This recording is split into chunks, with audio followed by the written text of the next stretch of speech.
guys might have heard of this amazing professor who's predicted the last 9 out of 10 races, maybe even 10 out of 10. He's got 13 keys, Professor Alan Lichtman, and he knows that Biden's going to win. Well, he's entirely full of crap.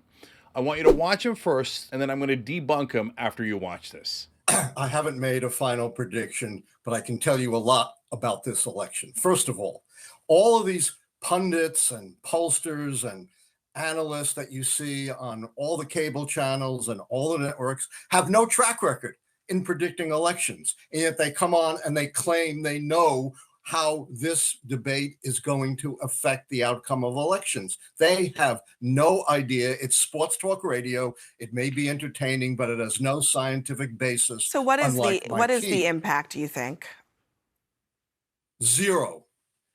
Debates are not predictive of outcomes. Hillary Clinton won all 3 debates, still lost. John Kerry won all the debates, still lost. Barack Obama got trounced, 72 to 20% in the poll, worse than Biden, and went on to win. That's why we rely on the 13 keys, which tap into the structure of how elections really work.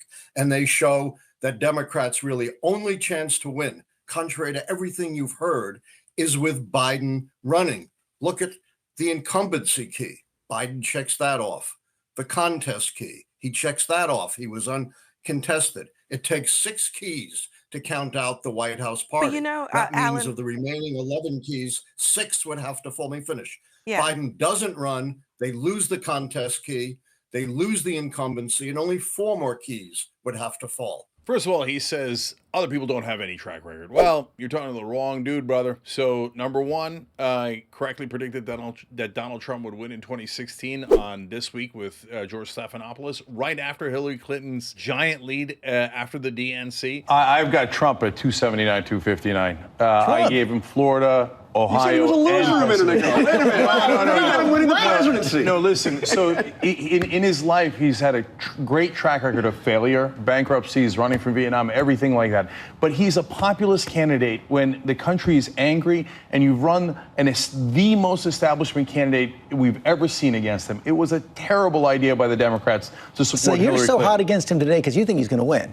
I'm very worried, and if the Democrats are not really worried that in this populist time Donald Trump doesn't have an excellent chance to win, they're completely wrong. I said that Bernie could have a real shot at beating Hillary Clinton in 2016 when he was polling at 3%, and everybody thought I was crazy. I didn't do it because I liked Bernie. I did it because I knew that economic populist message would catch on. I predicted that Bill de Blasio would win the mayorship when he was in 3rd place. Why? You look at how a campaign is going. You look at the dynamics of the campaign.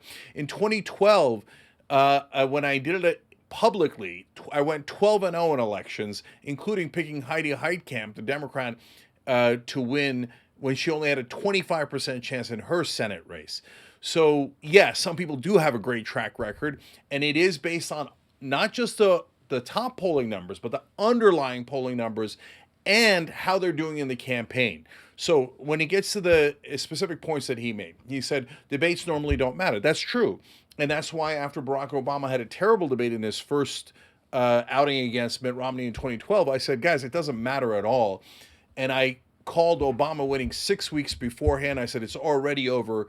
Romney doesn't have a chance. And I was right about that because Obama had a context where he was already very strong. He was running a strong campaign. He had strong underlying numbers. So debate performance in a context like that barely matters. But in a debate where your brain falls out of your head, then debates matter, okay? These are super simple points. The main reason they're having this guy all over TV is not because all of a sudden they respect historians or professors, because he's giving people copium. And they need hope desperately. That's why they're putting this guy on, and he's getting great ratings. He's like, oh, don't worry, Joe Biden's going to win. But brother, it sounds like hyperbole that his brain fell out. But no, it's not. 80% of Americans say that he is not mentally or cognitively healthy enough to be president.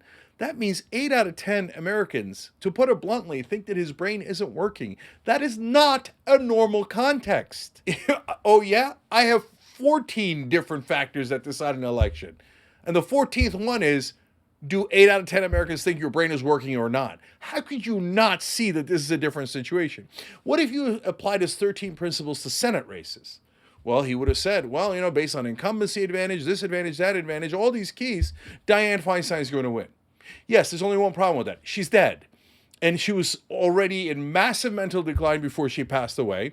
And if they had run her in her massive mental decline, you could have had 28 keys saying that she was going to win, except she couldn't speak. And Joe Biden is in that situation. Not as deep as Feinstein was towards the end, but again, it doesn't matter whether you think he's in mental decline or I think he's in mental decline. What matters is that 8 out of 10 Americans think that he's in mental decline, and he misunderstands incumbency.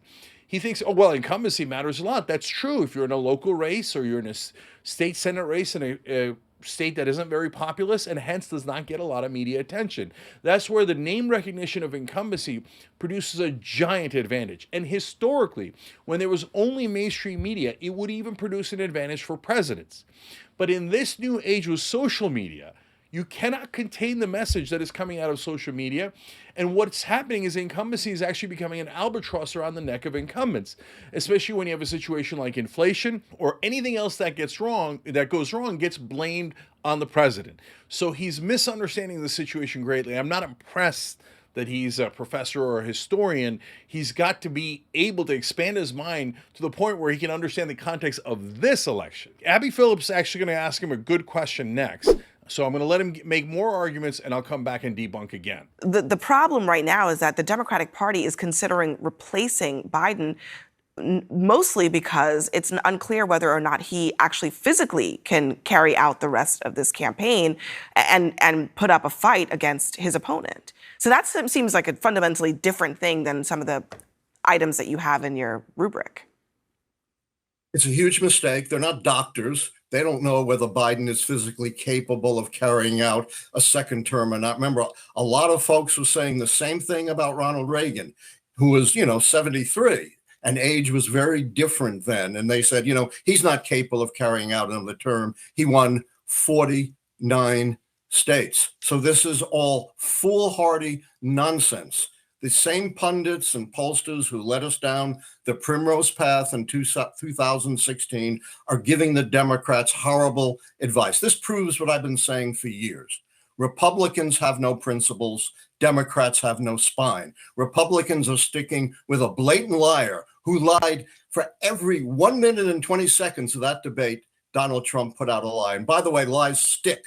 Debate performances can be overcome. And now the first sign of adversity, the spineless Democrats want to throw under the bus their own incumbent president. My goodness. Now, I'm going to ironically agree with him at the end on one thing. Stay around for that. But first, let me debunk a whole bunch of other things. So number one, he says, well, look, these people aren't doctors.